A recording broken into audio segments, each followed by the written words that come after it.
भाई ने खेती में अभिनव प्रयोग किए हैं और स्ट्रॉबेरी की खेती कर रहे हैं। उन्होंने खेत में अर्ली विंटर और विंटर डाउन नाम की स्ट्रॉबेरी की दो किस्में लगाई हैं, जो आमतौर पर 90 से 105 दिनों में फसल देना शुरू कर देती हैं। फसल की कटाई के बाद लगातार हर 2 या 3 दिन में फसल की कटाई करनी पड़ती है, जिसके लिए उन्हें 7 से 8 मजदूरों की जरूरत पड़ती है। इसलिए उन्होंने गाँव में खेती कर रोजगार पैदा किया है।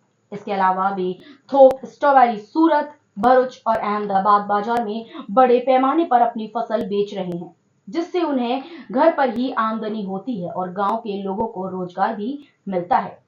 स्ट्रॉबेरी की फसल से वे सालाना औसतन 7 से 8 लाख की कमाई कर रहे हैं। पानी की कमी के बावजूद भी जिग्नेश भाई ने फलों की खेती में उद्यमिता दिखाकर 1 एकड़ जमीन में स्ट्रॉबेरी की भरपूर फसल उगाई है। जिग्नेश भाई ने सरकार और बागवानी विभाग के प्रति आभार व्यक्त किया और कहा कि उन्हें बागवानी फसलों में कृषि सहायता में प्रत्येक योजना के लिए कुल 75% सहायता, संकर बीजों के लिए 50% सहायता, साथ ही स्ट्रॉबेरी रोपड़, प्लास्टिक रैप, पैकिंग सामग्री, कच्चा मंडप सहायता के लिए सहायता मिली है। इसके अलावा उन्होंने बागवानी विभाग को प्रेरणा यात्रा के रूप में सौराष्ट्र जिले का भी दौरा किया।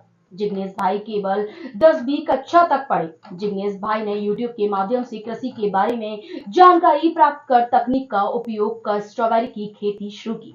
वह पिछले 3 साल से स्ट्रॉबेरी की खेती कर रहे हैं। प्रति वर्ष 6 से 7 टन का उत्पादन करते हैं, लेकिन चालू वर्ष के दौरान 1 एकड़ भूमि में रिकॉर्ड तोड़ 10 टन स्ट्रॉबेरी की फसल प्राप्त करके वे अन्य किसानों के लिए प्रेरणा बन गए हैं। देश के प्रधानमंत्री श्री नरेंद्र मोदी के आत्मनिर्भर भारत बनाने के सपने को साकार कर रहे हैं।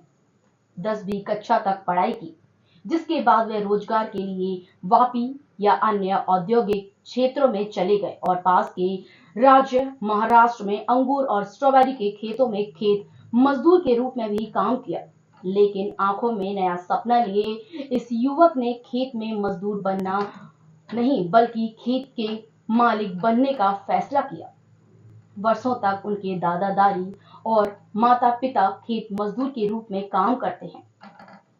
कृषि के क्षेत्र में शोध शुरू किया, विभिन्न सरकारी कार्यक्रमों के माध्यम से कृषि के बारे में ज्ञान प्राप्त किया।